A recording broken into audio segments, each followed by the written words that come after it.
I think generally, it's going to start focusing more and more around timing and relevance versus Mm. like just outreach. So signals will keep becoming more important.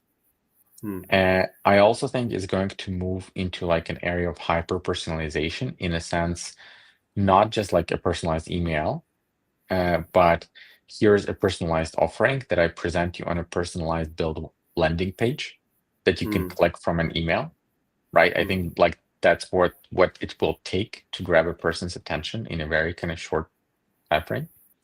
I also think that the like AI and latest releases of large LLM, like key LLMs like GPT-5, etc., will drive enterprises into building their own agents for this, not Okay. buying, because it's going to be easy and it's going to integrate seamlessly with everything they have by Mm. like manipulating this potential with computer use.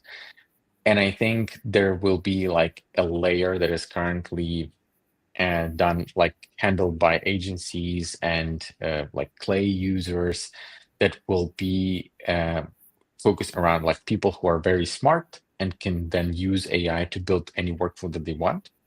And then Mm. there will be like a layer of SMBs who want like an out of the box solution, right? Mm. And like this is like for now we're building towards that like out of the box solution fast Mm. product, right? With a very clear expectation that like this is a way for you to figure out like, is it working for me at all, right? Mm. And then decide like what's gonna happen next. Yeah. Potentially, right? Like there will be appetite for like out of the box solution that is broader, right? I think AI is gonna stimulate that, like making us lazy into building our own things and thinking like doing our own things versus buying what's ready, relying on someone else's expertise. Mm. But that is kind of yet to be determined.